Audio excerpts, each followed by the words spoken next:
किसान साथियों राम राम। आशा करता हूं आप सब ठीक ठाक होंगे। साथियों आज हम चर्चा करेंगे किसानों के एक बहुत ही महत्वपूर्ण प्रश्न के ऊपर। और वो प्रश्न क्या है मैं आपको बताना चाहता हूं कि काफ़ी किसानों के फ़ोन आ रहे हैं कि ताऊ जी कचरा कैसे गलाएं, क्योंकि आजकल आप सभी को पता है कि बड़ी मशीनों से जो कंबाइन नाम से चलती है उससे अनाज निकाला किसानों ने शुरू कर दिया है। साथियों ये एक अच्छी बात है, मैं इस बात के पक्ष में भी हूँ, क्योंकि ज़मीन के अंदर जितना भी कचरा जाएगा ज़मीन के अंदर कार्बन की मात्रा बढ़ेगी, जीवाणुओं की खुराक बढ़ेगी और ज़मीन की उपजाऊ शक्ति बढ़ेगी। परंतु इसमें समस्या ये आती है कि जब अगली फसल की बुआई करते हैं तो किसान के पास इतना समय नहीं होता कि वो इस कचरे को गलाने के लिए ज़मीन को खाली छोड़ सके। इसलिए किसान को उस कचरे को तुरंत गलाना पड़ता है ताकि इसी फसल में वो कचरा काम आ जाए और उसे महीने डेढ़ महीने के अंदर ज़मीन के अंदर दबा के यदि गला दिया जाता है तो जिस फसल की किसान बिजाई करता है उस फसल के प्रयोग में वो कचरा आ जाता है। और इसी विषय में आज चर्चा करने वाला हूं और आपसे विनय निवेदन करता हूं कि इस वीडियो को आप ज़्यादा से ज़्यादा किसानों तक शेयर करके उन किसानों को इस बात की जानकारी दें और इसी तरह की आपको जानकारी मिलती रहे इस बात के। यदि आप इच्छुक हैं और सुनना चाहते हैं तो इस चैनल के साथ जुड़ करके इसके सामने वाली घंटे का बटन दबा करके इन बातों का फायदा उठाएं। साथियों कचरा जो ज़मीन में होता है उसको गलने के लिए ज़मीन के अंदर नाइट्रोजन की मात्रा पूरी होनी अति आवश्यक है।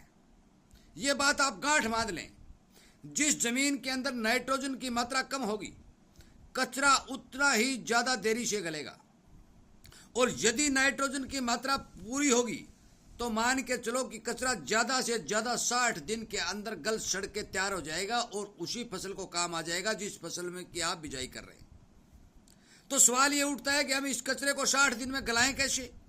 साथियों इसके लिए एक सबसे बड़ा बेहतर एक ही उपाय है कि आप अपने खेत के अंदर 20-25 किलो प्रति बीघा हो चाहे प्रति एकड़ हो यूरिया का इस्तेमाल करें। जब भी आप पानी लगाएं उस खेत के अंदर 20-25 किलो प्रति एकड़ यूरिया का छिंटा लगा के ऊपर पानी लगा दें। आगे आगे यूरिया डालते रहें, पीछे पीछे पानी लगाते रहें। यदि यूरिया डाल के आप छोड़ दिए 1 दिन या 2 दिन तो यूरिया उससे आधी रह जाएगी, क्योंकि धूप के अंदर यूरिया वायुमंडल में मिल जाती है।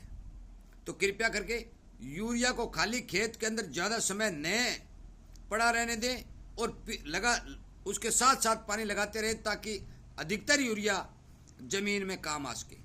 साथियों नाइट्रोजन की मात्रा ज़मीन में बढ़ेगी तो कचरा इतनी स्पीड से गलेगा कि आप मान के चलो कि 60 दिन के अंदर आपको खेत के अंदर कचरे का एक तिनका भी नहीं मिलेगा।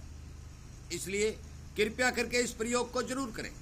नंबर 2, खाली खेत के अंदर जीवाणुओं की संख्या बढ़ाने के लिए आप इसके साथ 1-1.5 या 2 किलो प्रति एकड़ या प्रति बीघा गुड़ के घोल का भी इस्तेमाल कर सकते हैं, ताकि आपके खेत में जितनी भी बैक्टीरिया की कमी है वो बैक्टीरिया पूरे हो जाएं, चाहे वो एक्जोबैक्टर है, चाहे वो पीएसबी है, चाहे वो राइजोबियम है, जो भी हो। आप गुड़ का पानी चलाएंगे तो उनकी संख्या बढ़ेगी, क्योंकि गुड़ बैक्टीरिया को मल्टीप्लाई करने का काम करता है। साथियों ये दोनों ही तरीके यदि आप अपनाते हैं तो आपका जो गला सड़ा जितना भी कचरा खेत के अंदर है वो बहुत ही कम पैसे में जल्दी से जल्दी सड़ गल के इस फसल के काम आ जाएगा। कृपया करके मेरे इस वीडियो को ज़्यादा से ज़्यादा किसानों तक शेयर करें। इसी तरह की जानकारी हर किसान को मिलती रहे, उसे किसी प्रकार की परेशानी न हो, इस बात के लिए उसे प्रेरित करें, सावधान और सचेत करें। और जिस किसान के पास छोटे फ़ोन हैं वो वीडियो नहीं सुन सकता उस किसान को कृपया करके आप अपने पड़ोसी अड़ोसी को अपनी जुबान से बताने की कृपया करें कि आप इस खेत के अंदर ये काम कर लो ताकि आपका कचरा गल सड़ के इस फसल के काम आ जाए। साथियों मेरी बात को इग्नोर न करें। जो बात मैं इस चैनल के ऊपर बता रहा हूँ उन बातों से किसान को कतई नुकसान नहीं होगा, फायदा ही होगा। और फायदा होगा तो आपका भाई किसान उन्नत होगा तो अपनी किसानी कौम भी उन्नत होगी। इसलिए मैं आप सभी से विनय निवेदन करता हूँ कि किसान हित में काम करते रहें और अपने यार मित्र दोस्तों को इस तरह के वीडियो शेयर करते रहें, उन्हें बताते रहें और उन्हें अच्छी जानकारी देते रहें ताकि हमारी किसानी बची रहे। साथियों वीडियो सुनने के लिए चैनल के साथ जुड़ करके चैनल को प्यार देने के लिए आप सबका बहुत बहुत धन्यवाद। यदि आपका कोई पेचीदा प्रश्न है तो कमेंट के माध्यम से आप प्रश्न कर सकते हैं, वो किसानों तक पहुंच भी जाएगा। और यदि मेरे से कोई प्रश्न करना है तो मैं उसका उत्तर देने का भी भरपूर प्रयास करूंगा। साथियों, वीडियो सुनने के लिए आपका बहुत बहुत धन्यवाद।